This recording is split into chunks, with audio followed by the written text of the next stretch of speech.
Hello,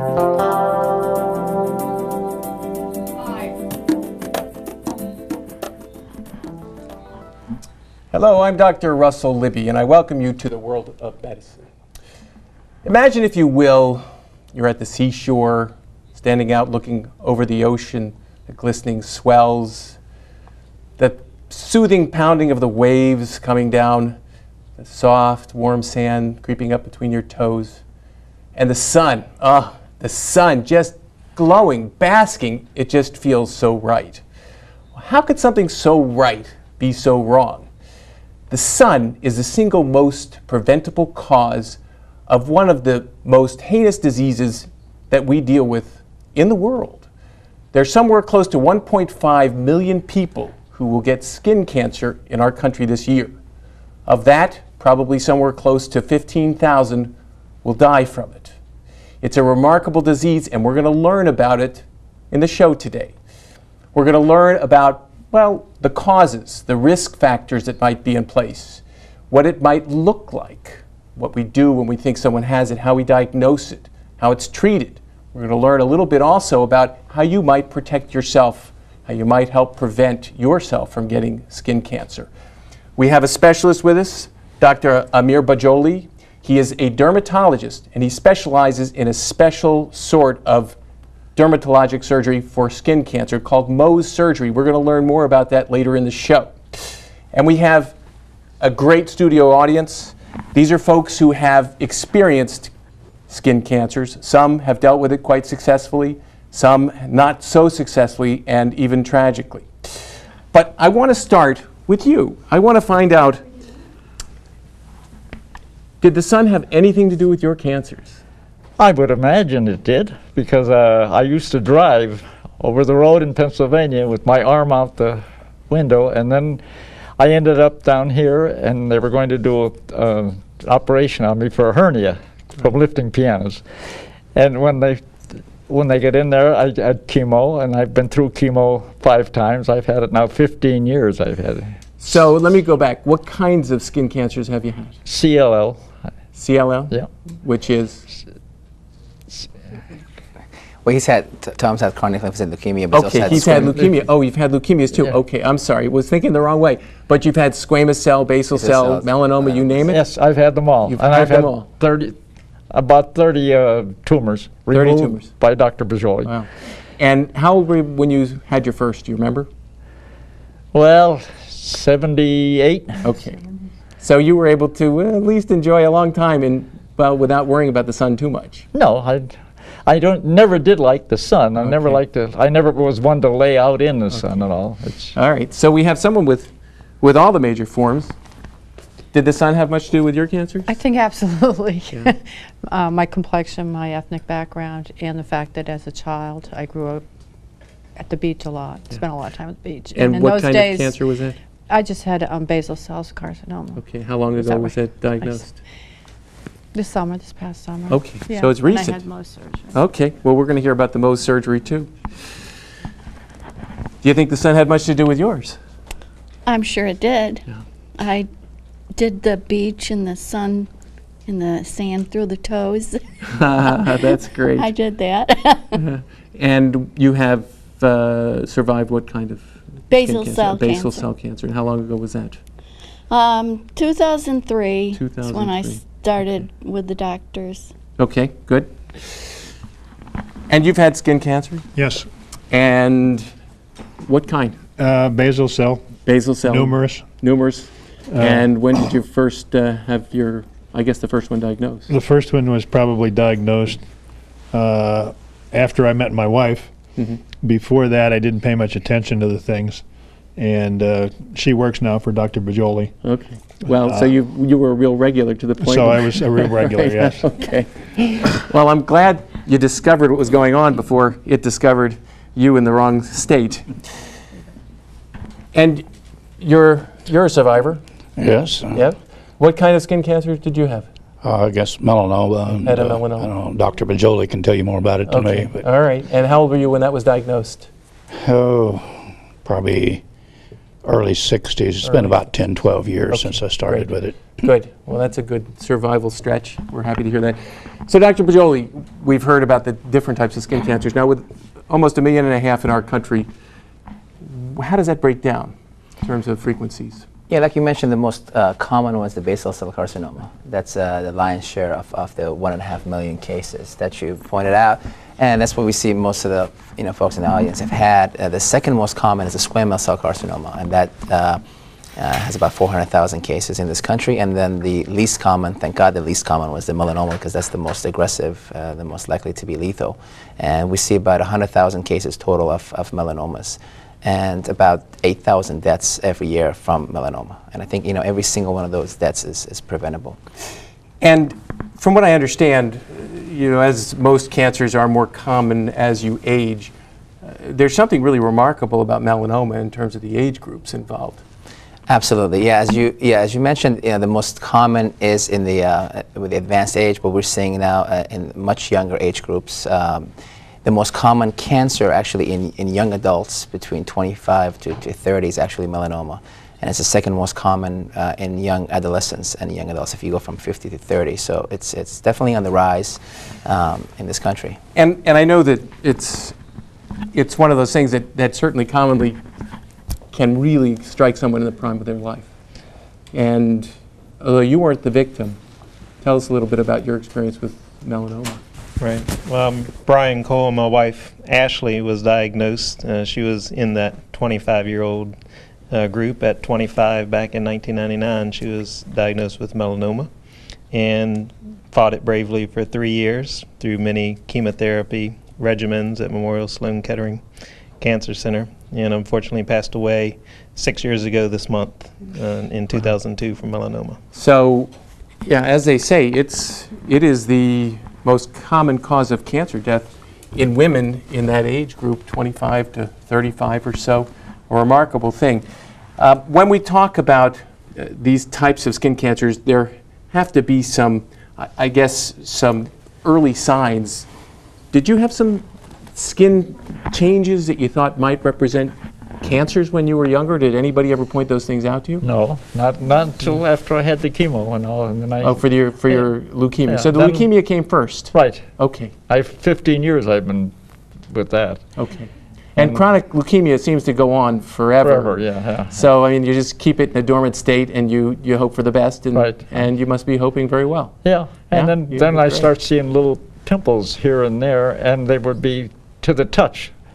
When you would touch them, they were very sore. Very sore. Okay. Yeah, and then I would start going to Dr. Bajoli, and he started removing them. He told you they weren't pimples. No, they weren't You were pimples. too old So for they- pimples at that point, for sure. Yeah. And he removed them and the operation, and Okay. So that's how they started as little bumps. And what about for you? Well, I'm 55, so I started noticing skin marks, Yes. on my skin and age. But I had like a red spot, which I thought was like a pimple, but it didn't heal. And then it would kind of go away, and then it didn't. And then my regular GP doctor told me, oh, it doesn't really look like anything. And I'm like, eh. So I asked him to refer me to a dermatologist, and I went to see Dr. Bajoli, and he did the biopsy. Of all the things that they tested, that was the one that came back, the one that everyone was telling me not to worry about. Right. It looked too innocent. Yeah. So that part really stunned me. Okay. Well, how do these things, let's start with the squamous cell. You said that, I mean, just from the appearances, that's a pretty common one, and one that's really associated with the sun. Right, basal cell being the most common, and squamous cell being Right. the second most common. So, usually 4 times as many basal cells as we see squamous cells. And basal cells usually start off, as it was mentioned by all of our patients here, the small papules, small bumps that don't heal. So any papule that doesn't go away after 6 to 8 weeks, a sore that doesn't heal, would be an indication to have it checked out by the doctors. And when we're suspicious, we do the biopsy. With melanomas, you can have moles that can change colors, or you can have a new spot that forms. But if you go through basal cell, it will be the most common. The classic form, it will be shiny. And we do have some slides Yes. Of the basal cell. And if we can go to the first slide that we have, I think this is these are two basal cells? Correct, and you see the one on the nose, and that one is a classic type with a sort of shiny surface to it with some ulceration in the middle, and the one to the right is a much larger version that's been neglected, and it keeps growing. And that's the other point, is that these things, even though don't travel outside in distant parts of the body, they actually can be very destructive at the site where they start, and that was exemplified by that photograph. Okay, so when we're talking about those basal cells, and a lot of people do have little fleshy moles, and they may have them all their lives, are those potentially going to change to a basal cell carcinoma? Those usually don't. If you've had it for years and years and years, not necessarily going to turn into a basal cell. Basal cells usually start from the beginning as a spot that wasn't there before. Okay. A new pimple, and you just noticed, and it just doesn't go away. It occasionally may bleed or may not. Like we mentioned earlier, by time it may have been sore to touch, but it may not be, and then it just keeps growing at the site, and that's an indication to have it checked out. Okay. And so I imagine that, as obvious as it may seem, people sort of ignore it, sort of put off looking at it or having anything to do with it. And the squamous cell, you say, the next most common sort, how do those typically start, and what happens there? Yeah, very similar to the basal cells. The squamous cells also is a non-healing sore, or it's a bump that just doesn't go away, a pimple that doesn't go away. Very similar morphology. Sometimes it could be a little bit more scaly. In other words, the surface can have more crusty surface to it, and occasionally, again, it can bleed. But very similar fashion, and most often in the head and neck area, we see the majority of them. But anywhere there is sun exposure, on the back of the hands, feet, and the legs, we can see it anywhere in the body. So they start with an actinic keratosis. Often they call those things those precancerous lesions. Correct, and those are the ones that they usually feel rough and gritty if you were to touch them on the skin, and they can, like you mentioned, go on to become squamous cell carcinoma. So those we check for during the office visits. We can treat those with different methods of therapy, but those are some precancerous, if you will, lesions that can become squamous cell carcinoma. So, and those would be things that they sort of flake, and sometimes they feel like they're peeling. Why would I be peeling here, and why does it bleed when I pick it off? And exactly, and those are the two big signs. Those are the big signs, yes. Exactly. And then, I guess, well, we have one melanoma diagnosis. Who was it that found it? Was it you? That you noticed it on him? No, not really. No? But when he noticed it, he was picking at it. He was picking at it. He would just start picking at it. Yeah. And I said, don't pick at it. So. Yeah. And your melanoma was where? Just about all over my head and It was all over your head. face. So you mean it had grown, but on the surface, what had you noticed? Was it just one small spot? No, it's pretty much the whole head. I'm picking at it all the time, and feel like he was peeling half your head off, and you'd end up getting something about the size of a pinhead. And Oh, really? it would smart pretty good. Oh, it hurt really badly. Okay. And why would it hurt? Is that because it's locally invasive, or? Yeah, it can actually, disrupt the nerves that are in the surrounding area of the skin and cause some pain just from, pressure. And oftentimes they're actually asymptomatic. They don't have any symptoms at all. So, if you're lucky and there are some symptoms, it usually gets people to come seek attention, earlier. But Right. Oftentimes it could be without any symptoms whatsoever. Okay. And yours was in a sun-exposed region, so that makes sense. It doesn't always have to be that way, though, with the melanomas. Correct. With melanomas, you can have them actually what we call acral melanomas, meaning at near the fingers, on the hands, on the feet. So one important thing when we talk about looking at your skin is to look at the feet. We ask people to look at it on their own, and also when we come to the doctor's office, because those are two areas where you don't necessarily have much sun exposure, but you can have melanomas. Unlike the basal cells and the squams, where you don't usually find them on the palms and soles, or on the you can with melanomas. Okay. I know that we have a slide, two slides with some pictures of melanomas as well. Let's see if we can move to that. I know that also people of dark skin as much as we would like to think that they can't get melanoma, can get melanoma. Correct. If you look at the numbers, it's actually not as common as if you're Caucasian, but when it does happen, when someone of a darker skin type gets a skin cancer, it is usually melanoma. It can occur on the fingers or on the nails. We call it periungual, which means basically around the nail type of melanoma. And oftentimes they're not diagnosed early because the impression out there, even amongst a lot of folks and even amongst the medical community, can be that it's the dark skinned individual, so they can't get it, but in fact they can. So if it's a band on the nail that just keeps growing, expanding, or it just has symptoms associated with it, it warrants a biopsy or at least an evaluation. Well, and some people will. There's a picture right there now, as you can see on the screen. That's a couple of. You can describe what they look like to us. Exactly. And those are great examples because they show the different patterns we summarize in the A, B, C, D letters. A being if it's asymmetric, and certainly if you cut this in half, you see that the two halves don't look the same. So it's asymmetric in its configuration. B is the border. The border is irregular. It's jagged. It's not a nice smooth shaped border. C, you see different. It stands for color, and there you see the different hues of brown and black and even gray and red, and those are all warnings that this could be something more than just a mole. And of course, diameter, we use a pencil eraser, around 6 millimeters as a guideline, and we say if it's bigger than that, so something to be concerned about. Having said all that, we have some variants of melanoma we call nodular, where they may be very well circumcised, very symmetric, and so if something like that keeps growing, that's also warrants an evaluation. But those are the main guidelines for the ABCDs, and of course I add the word E for evolution if they're evolving and changing, and sometimes I throw an F for family history, so that would also increase the risk. And I guess that's a pretty good question. You had a basal cell. Was there much of a family history in your family? Yeah, my mom, my father, 2 of my sisters, and 2 of my brothers, actually, immediate family. And they had all had basal cells? Yeah. Yeah. And let's say, how old were they when they were diagnosed with theirs? As early probably as like 35.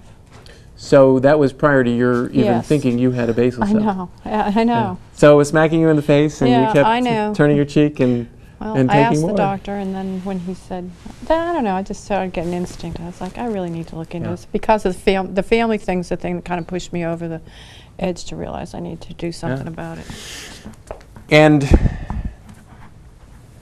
you were telling me you have some ethnic background that might predispose you.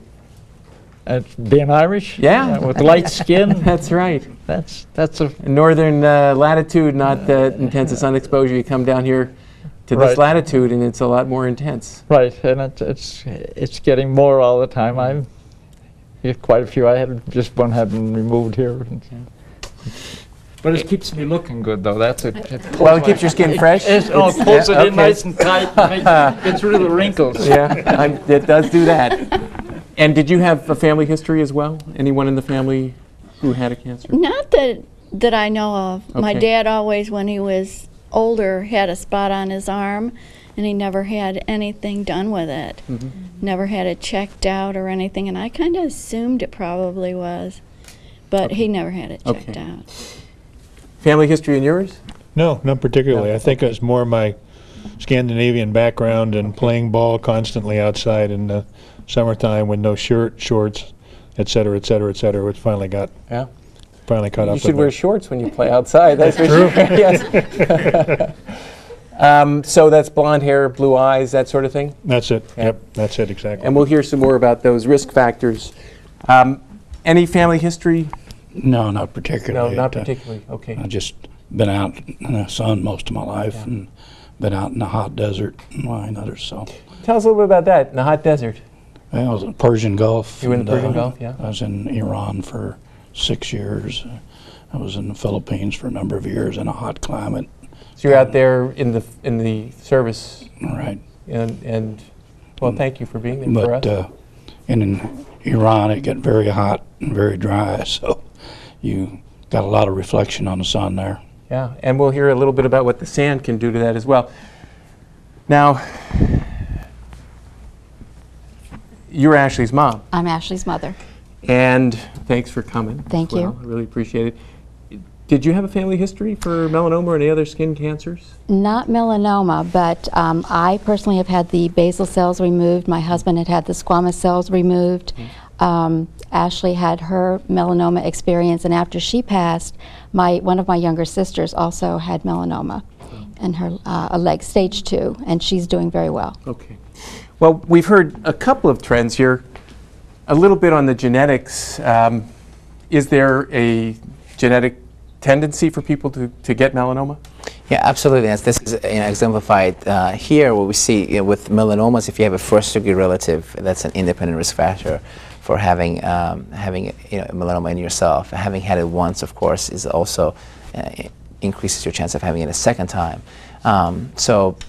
With melanoma, it certainly plays a big role, probably more so than in basal cell and squamous cell carcinomas. So, family history. They say a first-degree relative puts you at significant risk relative to just being careful, but also making sure that you check those things out. Are there any numbers of moles, or you were saying before, anything bigger than a pencil eraser you got to be very cautious with if it changes shape or starts to look different? Are there specific indices that you look for in the family history or in the individual history or in their skin exam? Yeah, like you mentioned, besides the family history, looking at it yourself, once a month, if you're higher risk is very important. So we have people do self-examinations. And then, to have the doctor check at your dermatologist or your doctor who's interested in skin to look at it at least once a year, I think is very important. Okay.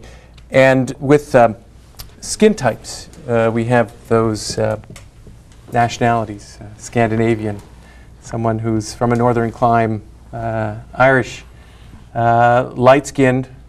Absolutely. Yeah. Eye color, hair color, they risk factors? Absolutely. And red hair and blonde certainly increases your chance. Having blue eyes, green eyes, again, increased risk factor, just like family history with melanomas. Being light complexion is another risk factor.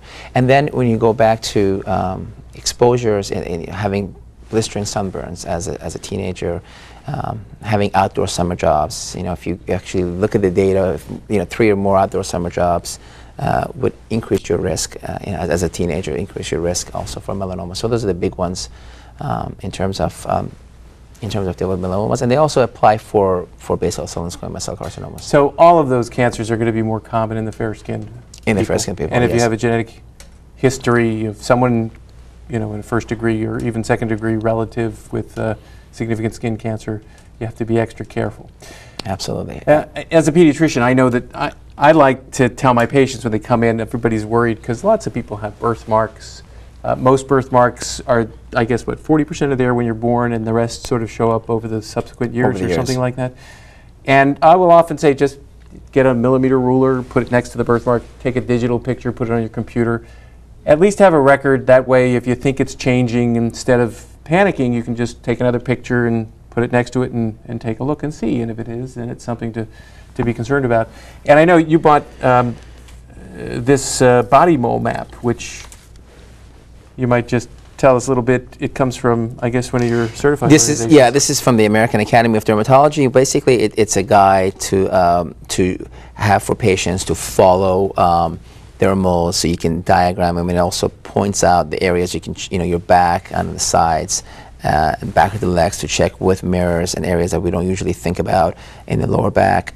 And this you can keep as a log and then compare it later on. Like you mentioned, even with digital photography, it's an excellent idea that we suggest for folks to have. So this would be in a very objective way of documenting what you have. Right. But going back to your moles, melanomas, about a third of them develop or arise from an existing nevus, or a mole, a nevus being a medical term for a mole. And about 2/3 of them actually arise from prior normal skin. So that's what I tell people to not only check for moles that are changing, but also check for anything else that's new. Okay. Yeah, moles are unique. And as you were saying, and I think it's really important to point out, with dark-skinned individuals, they may not notice that there's much there. They may have little, I guess, lentigo, the little bumps that occur. For a lot of people, some may be related to diabetes or being overweight, and sometimes you start to ignore those little things. But the streaks in the nails, those are a big thing. Palm soles, inside the mouth, mucosa, inside the nose even, I understand, anywhere on your body, basically. Yeah, with melanoma. With the melanoma. So, that's right. you know, you have sore in your nose, it bleeds and seems not to get better very quickly, then check it out. Check it out, exactly. And one other risk factor, we mentioned the main characteristics of light-skinned individuals and the colors of hairs and eyes and so forth, and sun exposure. But what's really exemplified in Tom's case is when you have things that are like CLL, which is the leukemia, or other sort of chronic conditions that require cancers that require chemotherapy, that incredibly increases the risk, especially of the squamous cell carcinomas. And that's why Tom's had the 30 up to now, because he's been on chemo to control the leukemia, and by suppressing the immune system to control that disease process, then that immune surveillance is decreased, so you have more of these popping up and more squamous cells coming. So we know that a prior cancer certainly makes you a more likely future cancer victim. And we know that skin cancer is one of those you got to be very sensitive to and very much aware of. And that really, I guess, the sun exposure in those situations is tantamount to being foolish. So in immune suppression, because that's what most of the chemotherapy or the radiation, those sorts of things might do, you have then a predisposition to develop new cancers, but in particular the skin, where you have cells that are turning over quickly and that may be more prone to mutating and becoming cancerous. Exactly. What about with things like being on steroids or other kinds of non-chemotherapeutic immune suppressants? People with certain types of asthma or other inflammatory diseases might be on steroids for long periods. Will that predispose you as well? Yes, the answer is yes, and that's not as much as with leukemia, but the most recent study is about 6 times increase in fold with being on chronic prednisone, like for asthma or any other chronic conditions that requires prednisone for suppressing it. When you're dealing with leukemia and chemotherapy, that's about 30 or 50 times increases. Much logarithmically increased risk of developing, especially if someone like Tom, who's had the exposure in the past, so has the the risk factors already, and then that just accelerates it and just and brings it out. So folks who've had kidney transplants, any kind of solid transplants, heart, lungs, or have had chemo, will be on top of the list in terms of getting their skin checked at least every 6 months by their doctors themselves on a regular basis. Good stuff. And you also were talking about being an athlete, being outside a lot. You were talking about growing up at the beach, that great place to enjoy a warm day. Some of us may be type A's and we're too impatient to lay around on the beach, didn't know that was good for us, but that's a good thing, I suppose. Sports, I think athletes really figure, oh, well, I'm out here, I got to be out here. There's really nothing I have to worry about.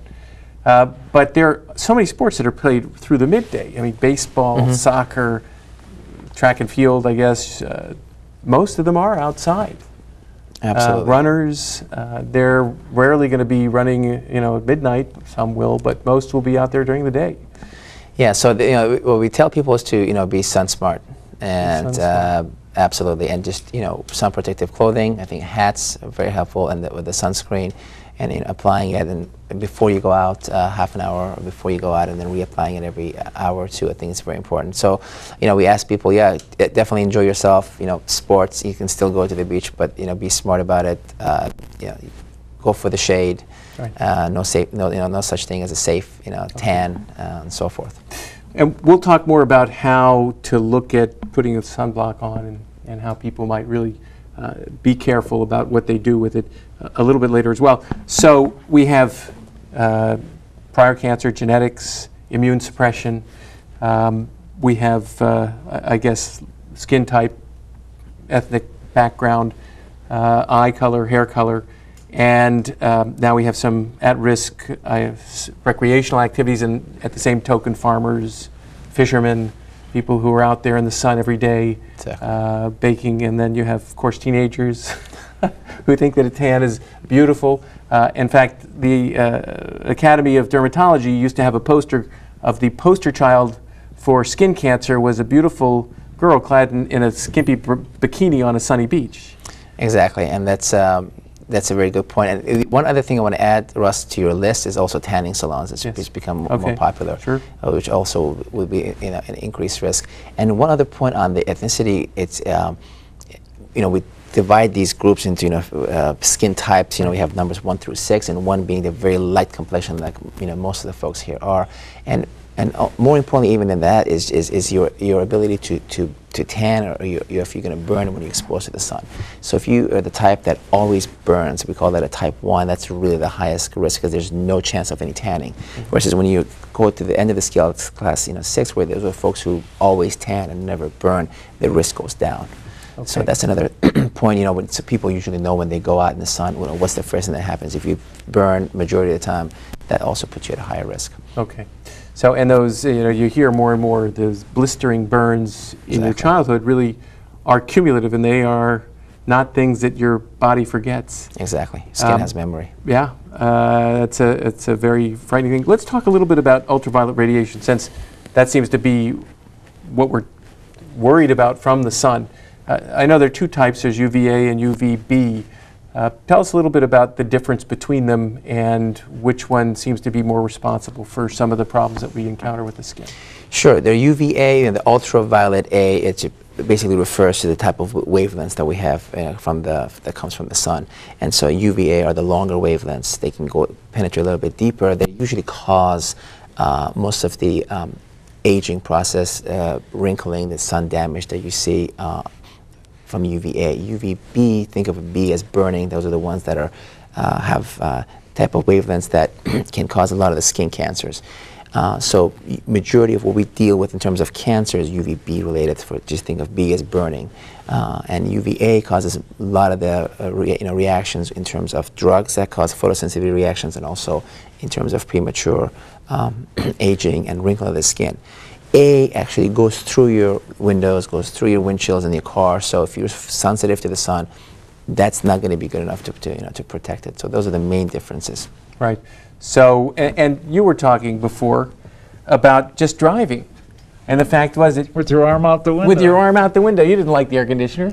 No, right? we didn't have one. Right, you didn't have one, right? When you I'm not old. We didn't have an air conditioner. Okay. You roll the windows down. That was air conditioning. You're right. Okay. And we didn't have anything to put on it either. There was nothing. Right. So that was the first thing. Was one arm always more tan than the other? This one, yeah. Always. Okay. Yeah. The only one that was tan was the left one. And is that the only one that's had the skin lesions? Yep. All right. Well, lots of us. That goes to show you. How about the side of your face? Was it the side that faced the window? That's pretty even on both sides. Pretty even on both sides, one yeah. on each side. Okay, all right. And my nose, I had a couple in my forehead and my back. Okay. So I've had them all over. Okay. And you were saying that you had bumps for a while that you didn't pay much attention to, and then you were encouraged to pay attention to them? Yes, by the boss. And what brought it to your attention then? Well, George was actually a patient of mine. I was working in another dermatologist's office, and he had a non-healing area that had been biopsied, and it was a basal cell. And he came in for treatment, a different type of surgery other than Mohs. And as Doc will tell you, Dr. Bajoli will tell you that with the other different types of skin cancer treatments, they're not necessarily as effective. And so George's treatment wasn't terribly effective at the time, even though it was totally and utterly acceptable treatment. So when his basal cell just didn't go away, even after several what's called D&C, desiccation and curatages ×3, and some medical treatment, there's a cream called Aldera that's okay for basal cells, superficial basal cells. Well, his little area on the nose was getting deeper and deeper, and I finally said to my other doc, I really think we need a Mohs surgeon. And of course he agreed. So I found wonderful doc. He was the Mohs surgeon at George Washington University Hospital, and he couldn't have been more accommodating to us, and had George in no time flat, even though he was a very, very busy surgeon there. And he took great care of George, did the repair, and as you can see, not noticeable at all. And he did take care of it, whereas the other treatments did not. So of course, I really feel that if someone has a basal cell or a squamous cell, especially on the face, and as Doc will talk about an H zone on the face, Mohs surgery is really the gold standard for skin cancer surgeries. So we had to, basically you had to take him to get the biopsies and the diagnosis, and then prod him along, Exactly. drive him to his appointments. Typical male, yes. Right, okay. Absolutely. Right. Thank you, Libby. And get him to go to those appointments and get those things taken care of. And fortunately, you had some experience and Absolutely. knew that. Well, I you- actually, unfortunately, I share a history with our fellow over here, Paul, is it? Brian, I'm sorry. My late husband died of a melanoma, and he had a very atypical melanoma, little red dot, and he had a little red dot on the other side of his back, and one turned out to be the malignant melanoma. Totally atypical, didn't look what most melanomas look like, and one little red dot turned out to be the malignant melanoma on the left side, but on the right side was a little squamous cell, and they were identical. So that's why I really feel strongly about the skin checks, as Dr. Bajoli does. In fact, Doc is so vigilant, he wants his patients in every 3 to 4 months sometimes, as he says, depending on their Florida trips and Caribbean trips and all. Right. But it's very, very Right. important for the public to realize to come in frequently to get checked. Miss Maryland, a previous Miss Maryland, and she made this her platform for the Miss America contest. She's a 20-something-year-old. Doc had met her on the Hill, and she actually had a melanoma. And why did she have a malignant melanoma at that age? Because, of course, she was a tanner for all of her pageants, and she loved the tanning booths. And unfortunately, the tanning booth folks do lie. They really do lie, and that's why Governor Schwarzenegger in California enacted a law with the legislature that children under 18 need a parent's permission to go into the tanning booths, because they are very, very destructive. And this gal almost died if she hadn't had it.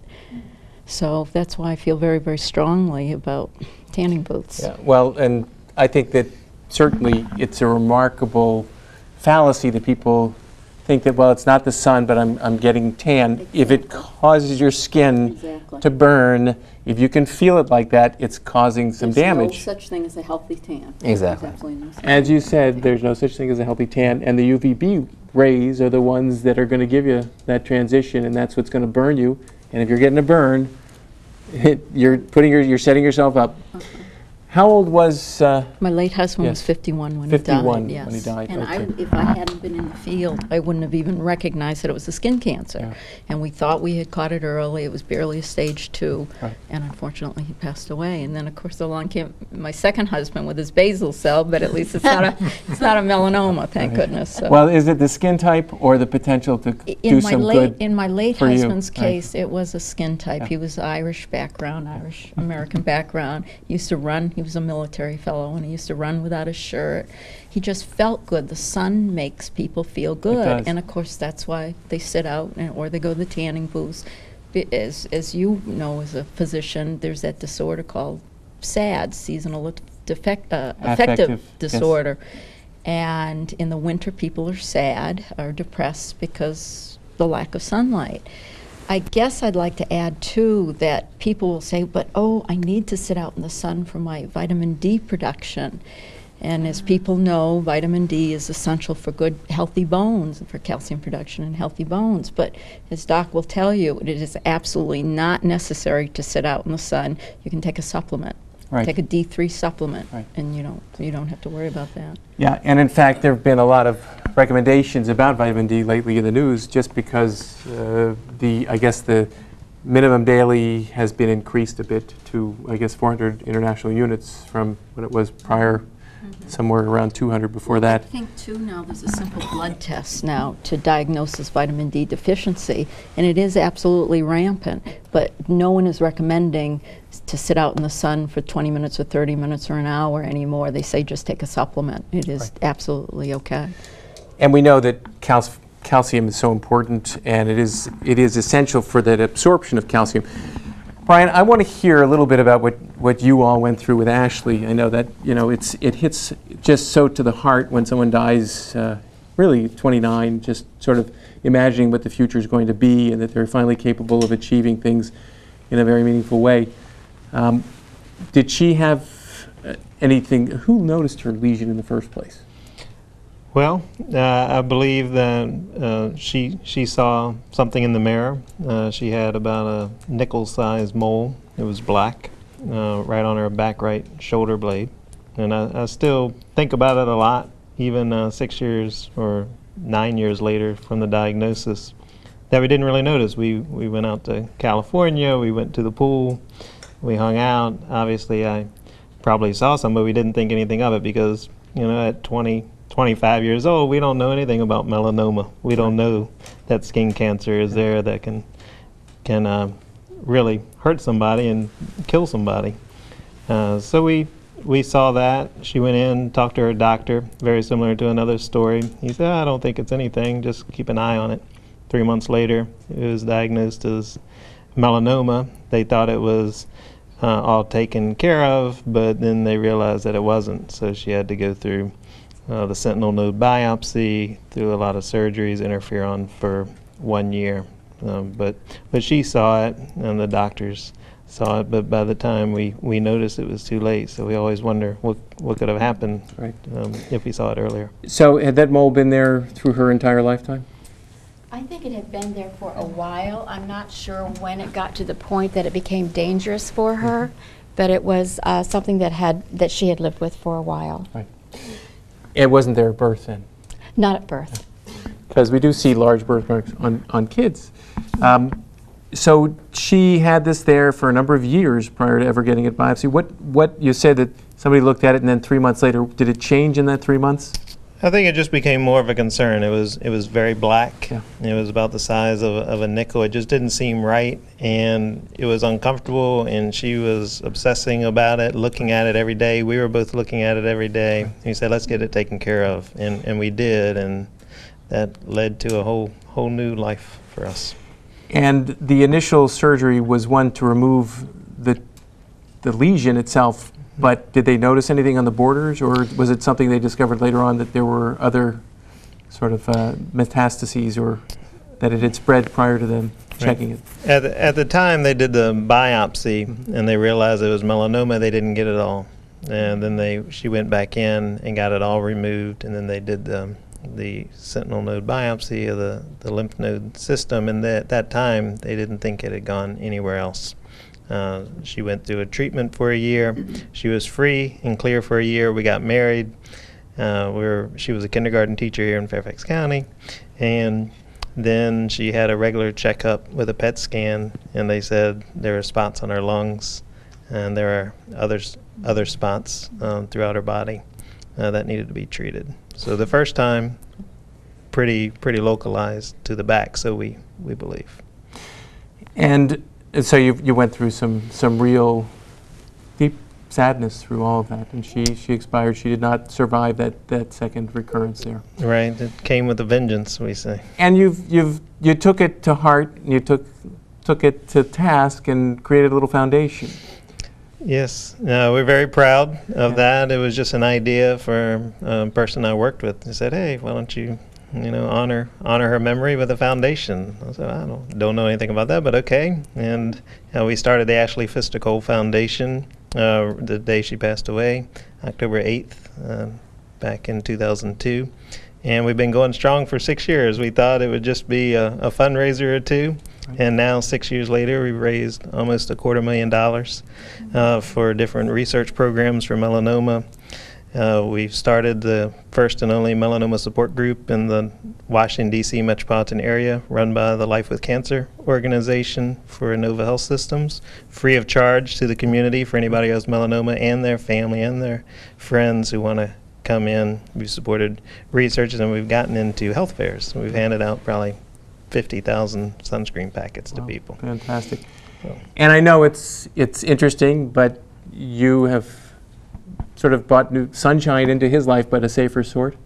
Yes, we're engaged now. That's nice. So, I mean, life has to go on, and I'm sure you look at her skin with a little different eye than you ever he bugs me could have imagined. I'm sure he does. I bet he does. But it's good to see that life has come back and that you have some good things to look forward to. But we've learned a lot about what happens to people when they have these kinds of cancers. Now, it's pretty scary when you think you have surgery to take care of a cancer and then it shows up later on somewhere else. I know that we were talking about how people will have the different types of treatments. You know, you were talking about Aldera, you were talking about, I guess they do freezing for some of the squamous cell things, the actinic keratoses. Right. But the big thing is Mohs surgery, and I think that since that's the most worrisome kind of cancer, the one that really gets people, give us a little perspective on the approach to diagnosis and then to treatment. Sure. So in general, again, we categorize it into basal cell and squamous cell cancers, and then the melanomas. With melanomas, as we've heard tonight, it can be 100% curable when it's caught early, and it could obviously be 100% fatal when it's not. So that's why it's a great window of opportunity, to catch it early. In terms of treatment options, for basal cell and squamous cell carcinomas, we have cases where the excisions or the curate, what we call ED&C, electrodesiccation and curettage, basically, scraping it and burning the base. Has been done, and it's recurrent after that when that method fails, and it's certainly an indication to have Mohs done. I think the ones that are on the face, where you have obviously cosmetically sensitive areas, you want to preserve normal tissue. We reserve the treatment for Mohs for those tumors. So facial ones, certainly ones that have been treated before with other methods that have not come back. So recurrent tumors will be candidates to have this very technical procedure of Mohs done for them. Well, and everybody here thinks that the surgery you do is wonderful and that you take good care of them. I know we have a slide that will show a melanoma and then a patient of yours who had a surgical procedure. And if we could see the slides at this point, we'd love to see them. And we could describe a little bit about what the procedure involves. When you do a Mohs surgical procedure, you typically, well, here's your fellow. This is a great story. Yeah, this is actually a recent patient where he said he was a veteran. I asked him which war did you serve in, and he says, "Doc, all three of them." He put on his cap, and you could see, he's World War II. Korea and Vietnam, so they have a club, and they meet on a regular basis. So that's just sort of exemplify, and the risk factor with exposures. He was in the Navy and had they call it the steel beach, on the deck, getting lots of sun without his shirt, and so another big risk factor. So in terms of epidemiology, here's the example of the melanomas that we've actually seen earlier with the different colors. Shades of brown, black, gray, asymmetric, irregular borders.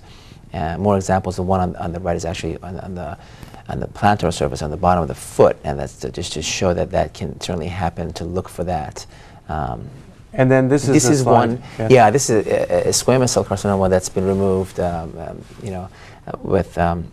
With Mohs, and what you see is initially his lesion was actually about a fifth of the defect that you see now, and that was on the surface. We have a picture of of an iceberg in each exam room that shows sometimes what you see on top is not all that's in there, so we can actually go deep. And in this case, it had, and he was treated at several, 3 stages, and finally cleared his tumor. Okay, and then do we have the after picture there? The after picture there, and that's so after. It was a pretty awful looking surgical field there. Yeah. So basically, with the Mohs, you will put someone under light anesthesia, take a sample, and then you look at the cells. Is that what happens? Exactly. The area is anesthetized, and it's cut out, and it's actually mapped. So we know exactly where to go, and if it's positive, that area, then the tissue is taken out, is processed into an on-site lab at the office is where the lab is. So as a Mohs surgeon, you are the surgeon taking it out, you're also the pathologist looking at the slide. The slides are made, and then you look under the microscope to see exactly where the tumor is. If there's none left, you're done, and that area cannot be repaired or reconstructed. If there's more left, you know exactly where to go. If you go at 12 o'clock on the lesion or 6 o'clock, and you just hone it down and get the roots out in that particular area, so you actually preserve the normal tissue. You don't take any extra that you don't need to take. As dermatologists, we like to keep normal skin as much as possible, yes. and then you go back and take out only the areas that are there. So not only preserves normal tissue, but also has the highest cure rate because you're honing the cells out. So when you're done, in the case we just saw was about 3 stages. That means we went 3 times to get the whole thing out. Then you're confident that you can now close it, and the recurrence rate, in other words, chance of it coming back, is only 1 to 2%. It's really the best cure rate we have in all of our treatments for skin cancers. And melanoma, when it's caught early, let's say, I mean, let's say before it gets deep or grows. What's a survival rate for something? It's excellent. It's about, the ones that are inside are limited to the top layer of the skin. It's about 100%. If it's even stage 1 where it's gone to the second layer of the skin, it's over 95%. So it's excellent. And even when it gets into the lymph nodes, still you have about 60-65% depending on the stages, how many lymph nodes and other confounding variables. But it's when it's actually traveled, like we have discussed here, then the survival really goes down to about 10%. So it is a very sneaky tumor. You can have it for years and be totally free, and all of a sudden just sneaks its ugly head up in some area. So that's why we do vigilant monitoring of it. So, and when you talk about monitoring, most people, people, let's say with normal, let's say type 5 skin, type 6 skin, when should someone in those different categories first see a dermatologist? I think the studies have shown in terms of doing skin cancer screenings, and what's really helped save lives is certainly any of the folks that have high, in the high risk groups should start seeing them. Certainly after the age of after teenage days, once a year, once every 2 years, if not by dermatologists, even certainly by a physician who's interested in skin themselves, they can look at it, and if there's anything suspicious, to have it checked out. In terms of folks that are have less risk factors, I don't think there's any guideline that says you have to go see the doctor, certainly if you have a low risk. But if you can examine yourself and you notice, like we talked about, the pigment bands on the nails, especially in African American skin types, on the feet and the hands, that would be an indication to see the doctor. Or, and again, if a mole that's changed, or a sore that doesn't heal, or a pimple that just doesn't go away after about 6 or 8 weeks, it would be an indication to go and have it checked out. So, and as a pediatrician, I will always have kids come in through adolescence, and they really don't ever show their bodies to anyone. And it's not like they're really willing and generous to do it for me, but it is something that parents should talk to their kids about, especially those with the ethnic backgrounds, the hair colors or skin types, or those who worship the sun, that they really need to be aware, and they need to find some way to examine themselves, or let someone else look at their skin and make sure. Are there aids that make it easier to see things that are abnormal on the skin? For if you're asking for the patients or for Yes. the patient, I think the doctor. Yeah, for the patient, certainly we showed the diagram earlier in terms of looking at your back, using mirrors to look at the different areas that you can't see.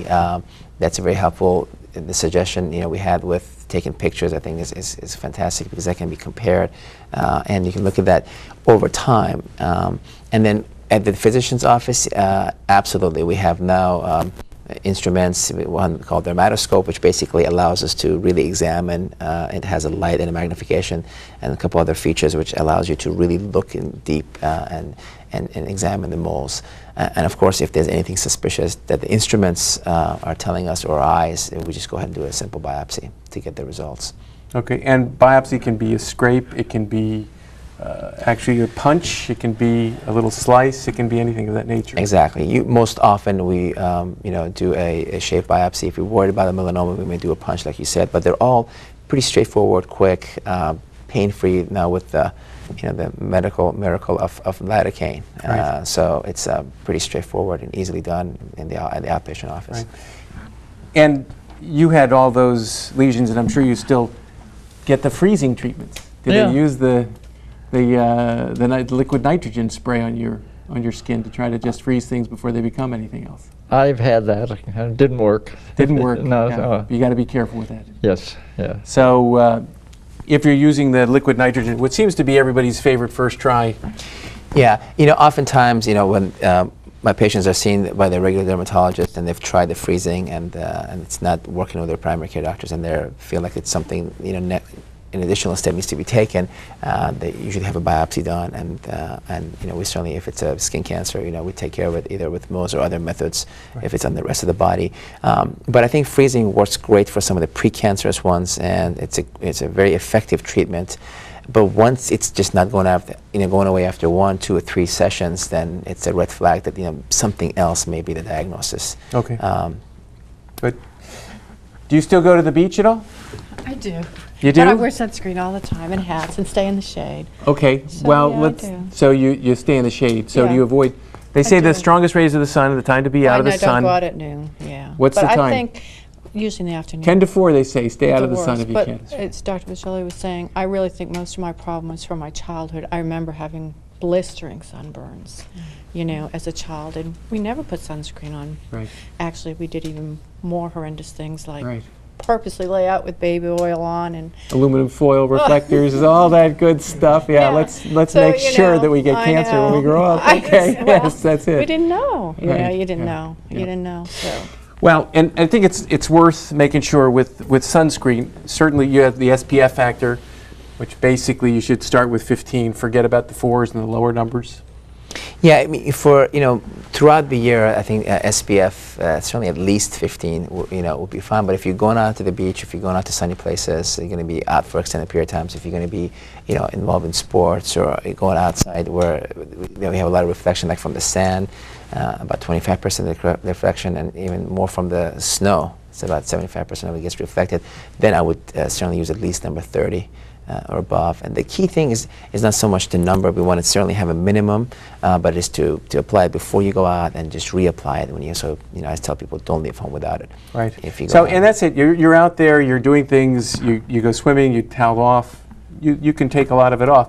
Best thing is, before you put your suit on, get yourself covered, lather yourself from head to toe, literally, if you can do it. Yes. And don't forget your head if you have all that hair thinning on the top like I do. Wear your hats. Exactly. Make sure you, when you get out there, that every couple hours you reapply it, especially to those who are real sun-exposed areas. Exactly. And never think that you're protected. I mean, there are all kinds of barriers like zinc oxide, titanium oxide, powders, lotions, sprays, all those sorts of things. Just don't forget you have to take care of yourself. So the most important thing you can do, avoid the sun. Realize that sun comes through, and those harming rays can come through windows. So you're not protected just because you're inside always. Sunscreen in your base makeup, a good idea, especially if you're fair-skinned. Thank you for helping us understand skin cancer, Dr. Vigili. My pleasure. Thank you all for sharing your stories. They're really incredible stories. Dr. Vigili has a website, Mohs Surgery. It's my last name, drbagogli.com. Okay. We also have Nova, Northern Virginia Mohs, NOVA-Mohs.com. Okay, and the American Academy of Dermatology. So make sure you take care of yourself, and until the next time, I'm Dr. Russel Libby, looking out for your health.